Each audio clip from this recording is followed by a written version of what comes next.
আমরা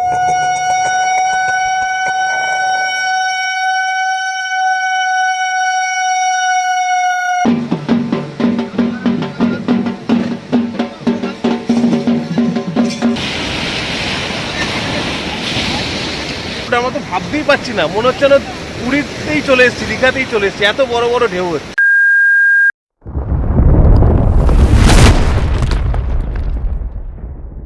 এখন যে হোটেলটায় খেতে এসেছি বকখালিতে, সেটা হচ্ছে জয় বাবা লোকনাথ এসি হোটেল। হোটেলে গিয়ে স্নানটা সেরে এবার চলে আসবো হোটেলে, এই হোটেলের লাঞ্চটা করবো। হোটেলের নাম হলো জয় বাবা লোকনাথ। দেখি এখানকার খাবার খেতে কেমন। তো খাবার অর্ডার করেছি, কি কি খাবার এখন খাবো সেটাও তোমাদের দেখাবো, ঠিক আছে? এই জয় বাবা লোকনাথ হোটেলের খাবার আমরা একটু পরে খেতে চলি, ঠিক আছে? পিঠাই পরোটা হবে গরম গরম। পেটাই পরোটা হয়? পিঠাই পরোটা। আচ্ছা, আর আর তোমার ঝিঙের কচি হয়, লুচি হয়, আপনার আলু পরোটা হয়, পিস পরোটা হয়, পিলন পরোটা হয়, তাহলে তো তোমার হয়ে যাবে। ডিম টোস্ট হয়, বাটার টোস্ট হয়। আর পেটাই পরোটা কত করে কেজি? পিঠাই পরোটা আছে 20 টাকা শ। 20 টাকা শ? আলু দম দি 20 টাকা শ, মানে 200 টাকা কেজি, ঠিক আছে। আর দুপুরবেলা তো লাঞ্চের সময় এই যে খাবার, তো বললাম ভাত ডাল সবজি আলু ভাজা চাটনি পাঁপড় স্যালাড দিয়ে ভেজ হচ্ছে 80 টাকা। এবার রুই আছে, কাতলা আছে, করবেট আছে, ভেটকি আছে, গলদা বাগদা, প্লাস আমরা এনে দিলে আপনি রান্নাও করে দিতে পারেন। মাছ মাংস কিনে দিলে বানিয়ে দেওয়া সেটা হয়। আচ্ছা, এই ব্যবস্থা সেটা। আর রাত্রিবেলা রুটিও পাওয়া যাবে? রুটি হয়, তরকা হয়, চিলি চিকেন হয়, চিকেন কষা হয়, মটন কষা হয়, সবজি কারি হয়, আপনার ডিপ তরকা। আর বলছি কেউ যদি মনে করুন মটন দেয় তখন কি পড়বে কেজি? মটন হলে তোমার 200 টাকা কিলো পড়বে। ওই কাঁকড়ার মতোই? হ্যাঁ, কাঁকড়ার মতো। কাঁকড়ার মতোই সেম রেট। 1 কিলো মটন দিবেন, আলু মশলাপাতি, কাঁচা লঙ্কা বললে কাঁচা লঙ্কা, গুঁড়ো লঙ্কা বললে গুঁড়ো লঙ্কা, যা বলবেন যেটা প্রিপারেশন হবে সেই প্রিপারেশনটা বলবেন আমার বোনকে, বোন সেইভাবে বানিয়ে দেবে। আচ্ছা, ঠিক আছে। রান্না খাবেন, রান্না খারাপ হলে 1 পয়সা দেবেন, ডবল মাংস নিয়ে যাবেন। ঠিক আছে, ওকে দাদা। প্রচণ্ড গরম, খুব গরম ভাত, সাথে রয়েছে আলু ভাজা। আলু ভাজাটা হেভি হয়েছে খেতে, লঙ্কা, আর এটা হচ্ছে একটা লেবু দিয়েছে। এই যে লেবুটা, এটা কিন্তু পাতি লেবু নয়, এটাকে বলে গোড়া লেবু। দেখতে পুরো মৌসুম্বি লেবুর মতো। এটা একটা ইউনিক জিনিস, খেতে এসে দেখলাম।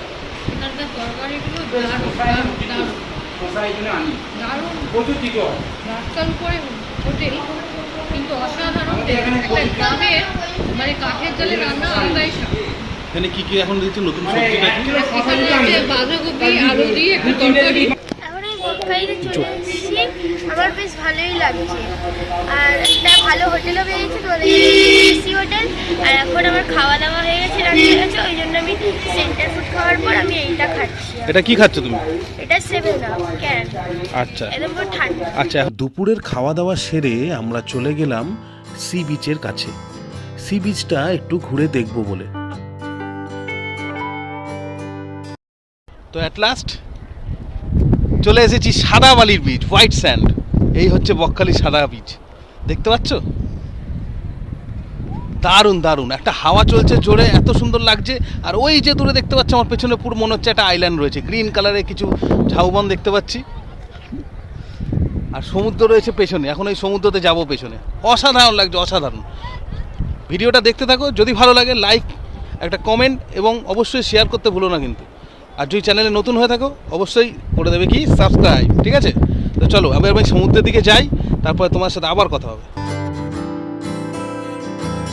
সমুদ্রের জলে আমরা পা ভেজালাম, ওয়েদার খুবই ভালো ছিল। বেশ খানিকটা সময় কাটালাম এই সি বিচে। এরপর ইভিনিংয়ে আমরা আবার সমুদ্রের পাড়ে এলাম। রাতের বেলাটা ছিল পুরো অন্যরকম, নানান রকমের খাওয়ার ব্যবস্থা ছিল সেখানে, আর ছিল তার সাথে মাছ ভাজাও। এখানে তোমরা চেয়ার নিয়ে বসতেও পারো, তবে এখানে চেয়ার ভাড়া পাওয়া যায়, যেটা ঘন্টায় 10 টাকা করে। আমরা চেয়ার নিয়ে বেশ খানিকক্ষণ সমুদ্রের পাড়েও সময় কাটিয়েছিলাম।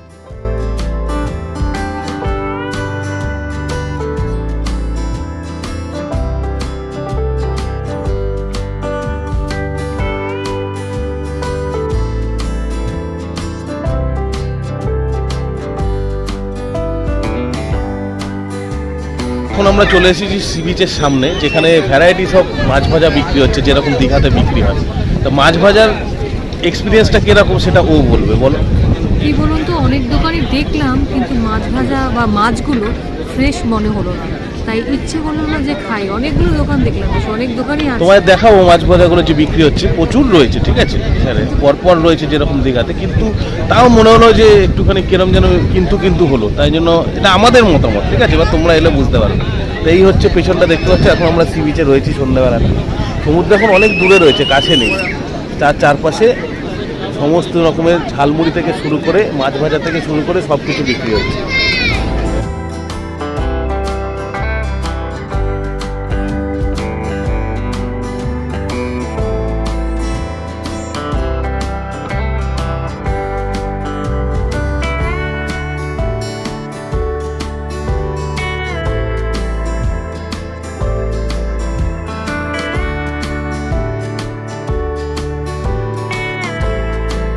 সমুদ্রের পাড়ে যাওয়ার সময় আমরা এক গাছ দেখতে পেলাম, আর গাছের ঠিক নিচেই ছিল একটি শিবলিঙ্গ, যেটা ধূত্র ফুল দিয়ে খুব সুন্দর করে সাজানো ছিল। বেশ ভালোই লাগলো দেখে। তোমরা এখানে এলে অবশ্যই এই শিবলিঙ্গের দর্শন করে যেও।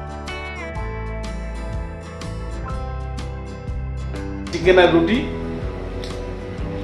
আর দুপুরবেলা খেয়েছিলাম ভাত। চিকেনটা খুব ভালো হয়েছিল বলে সেই হোটেল থেকেই, জয় লোকনাথ বাবা হোটেল, সেখান থেকে আমরা রুটি চিকেন অর্ডার করেছিলাম। আমার খুব ভালো লেগেছে, বেশি ঝাল না আবার কম ঝালও না, খুব ভালো হয়েছে। ওর ভাল লেগেছে, আমারও ভাল লেগেছে। আর রুটিটা প্রচন্ড সফট। রুটিটা প্রচন্ড সফট ছিল। তো এখন আমরা চিকেন রুটি খাচ্ছি আজকে রাত্রিবেলা। সকালবেলা যখন ব্রেকফাস্ট করবো তখন দেখা হবে, ঠিক আছে।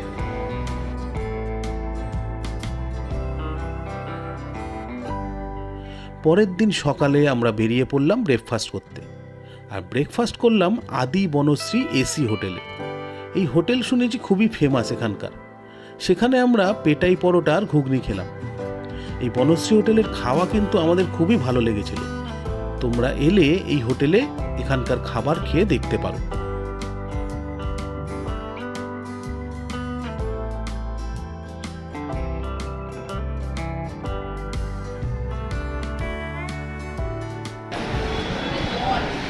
এটাই পরোটা আর ঘুগনি।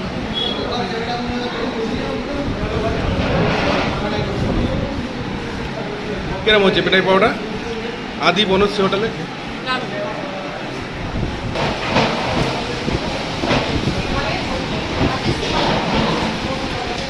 এখন খাচ্ছি পেটাই পরোটা আর ঘুগনি আদি বনশ্রী হোটেল।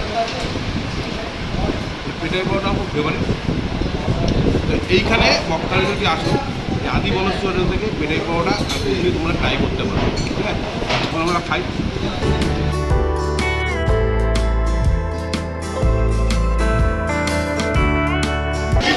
কাকা ডাব কত করে বলছো তুমি?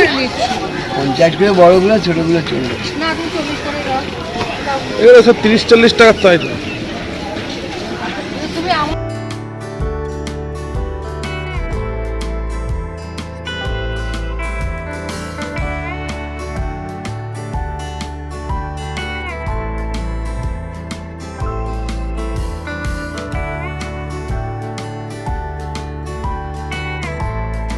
কোকোনাট ওয়াটার,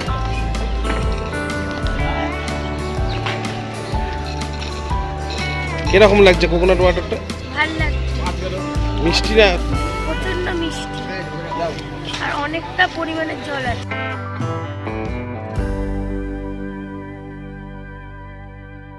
তো যথারীতি ব্রেকফাস্ট করে ডাবের জল খেয়ে আমরা টোটো করে বেরিয়ে পড়লাম সাইট সিন দেখতে। টোটো করে যেতে যেতে চারিদিকে সবুজ গাছগাছালি বেশ ভালোই লাগছিল। শহরের ব্যস্ততা ছেড়ে এই গ্রামের রাস্তা দিয়ে যেতে অসাধারণ লাগছিল। এই গ্রামের রাস্তা দিয়ে টোটো করে আমরা যাচ্ছিলাম আমাদের প্রথম সাইট সিন ফ্রেজারগঞ্জ এবং বেনফিশের উদ্দেশ্যে। সকালে ব্রেকফাস্ট হয়ে গেছে, এখন আমরা ব্রেকফাস্ট করলাম হচ্ছে কি এটাই পরোটা, তার সাথে ঘুগনি, আবার ডিম সেদ্ধ খেলাম, তারপরে ডাব খেলাম। ডাব খাওয়ার পরে এখন যাচ্ছি টোটো করে যাচ্ছি সাইট সিন গুলো করতে। সেটা কোথায় কোথায় যাচ্ছি? কার্গিল বিচে যাবো, প্রথমে বেনফিশ যাবো, কার্গিল বিচ যাবো, ইকো পার্কে যাবো, ফ্রেজারগঞ্জ যাবো, ঠিক আছে। তো ভিডিওটা দেখতে থাকো, কিরকম লাগছে শুধু কমেন্ট করে জানিও, ঠিক আছে। ওখানে গিয়ে বাকি সব ডিটেলস গুলো তোমার সাথে কথা হবে, এক একটা পুরো ডিটেল দেখতে পাবে ওখানে গিয়ে কি করবো, ঠিক আছে। এখন টোটো করে আমরা যাচ্ছি, দেখতেই পাচ্ছ পেছনে। আমরা যাই, তোমার সাথে ওইখানে গিয়ে ফের আবার দেখা হবে, ঠিক আছে। চলো, চলে এসেছি। সেটা হচ্ছে ফ্রেজারগঞ্জ ফিশিং হারবার বেনফিশ। এখানে এখন ঢুকবো, এখানে 5 টাকা করে টিকিট কাটতে হয়। এটা হচ্ছে টোল রুম, এটা হচ্ছে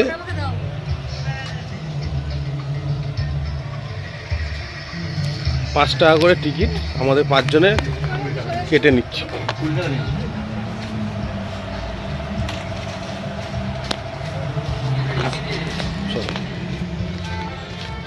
আমাদের ড্রাইভার দাদা টিকিটটা কেটে নিল, আবার আমি টোটোয় উঠলাম। 8 টাকা লাগবে, আরো 5 টাকা লাগবে। এবার ভেতরে ঢুকছি।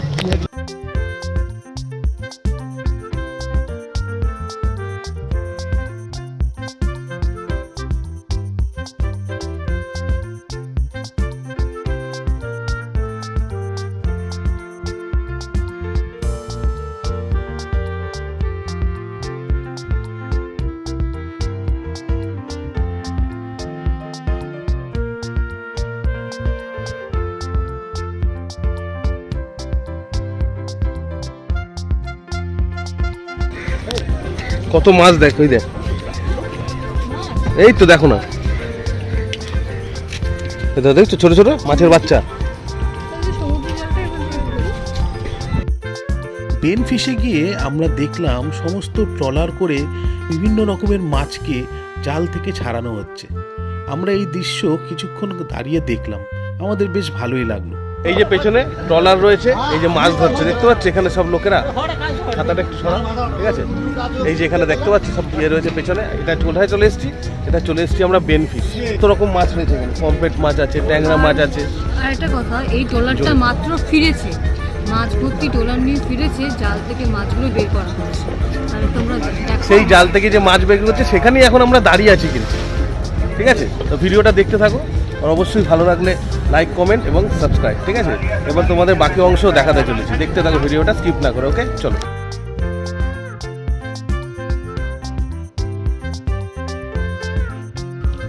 পেছনটা পুরো জল, একদম এন্ড পয়েন্টে এসে দাঁড়িয়ে রয়েছে, দুদিকটা পুরো পুরো জঙ্গল দেখা যাচ্ছে ওদিকে। ওই প্রান্তে যা লোক যায় কি ধরতে জানো, কাঁকড়া ধরতে যায়। এই হচ্ছে বেন ফিশের যে জায়গাটা। এবার এখান থেকে ফিরিয়ে যাচ্ছি অন্য জায়গাটা, সেখানেও তোমাদের সাথে গিয়ে কথা হবে। ভিডিওটা দেখতে থাকো, আর কিরম লাগছে কমেন্ট করে জানিও। আর নতুন হলে অবশ্যই কিন্তু একটু করে দিও সাবস্ক্রাইব, ঠিক আছে। চলো টাটা। প্রচন্ড প্রচন্ড মজা করছি, জানো তো। সবাই বলে বকখালির সমুদ্র মরা সমুদ্র, বকখালিরই একটা অংশ, এটা হলো কার্গিল সি বিচ। এই দেখো পেছনে দেখতে পাচ্ছ কার্গিল বিচ, অসাধারণ লাগছে সকালবেলা, ঢেউ দেখো, ওয়েদারটা বিউটিফুল। এই দেখো চারধারে দেখাচ্ছি পেছন দিকটা, কত বিশাল বিশাল ঢেউ আসছে, অসাধারণ লাগছে। যদি কেউ এখানে আসে তোমরা কিন্তু কার্গিল বিচটা অবশ্যই ভিজিট করো, কিরকম লাগছে দেখো। আর এত সুন্দর ভালো ওয়েদার, কোনো বৃষ্টি নেই, খুব একটা বেশি গরমও নেই, রোদ রয়েছে ঠিকই, তার মধ্যে যে সৌন্দর্যটা সমুদ্র ফিল করছে, এটা দারুণ।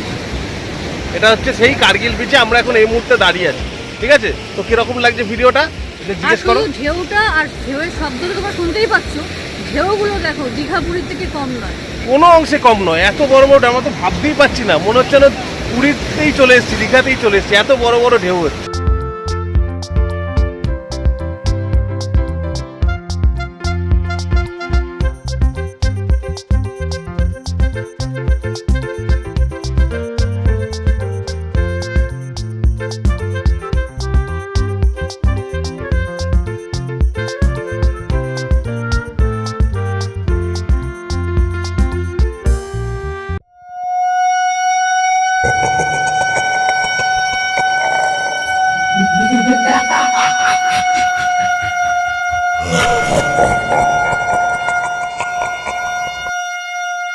আর এই ফ্রেজারগঞ্জে গিয়ে আমরা অ্যান্দিউ ফ্রেজারের সেই বিপজ্জনক ভূতের বাড়িটিও দেখলাম। এটা আমাদের কাছে একটা অসাধারণ এক্সপিরিয়েন্স ছিল। আমরা এখানে একটি মন্দির দেখলাম, যেটা ছিল ব্রহ্মা বিষ্ণু মহেশ্বর এই ত্রিদেবের মন্দির, যেটা দেখে আমাদের খুবই ভালো লেগেছিল।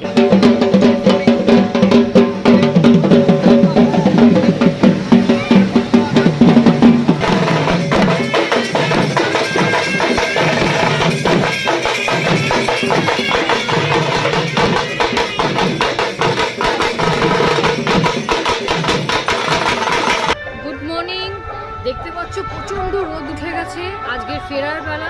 কালকে খুব রাত্রিবেলা বৃষ্টি হয়েছিল, কলকাতাতেও শুনছি হয়েছে। তো আজকে আমরা বকখালি ছেড়ে চলে যাচ্ছি। তো ওভারঅল ট্যুরটা বেশ ভালোই ছিল, তোমাদের সাথে অনেক কিছু শেয়ার করলাম। তো ভিডিওটা কিরম লাগলো অল ওভার তোমরা অবশ্যই কমেন্ট করে জানিও।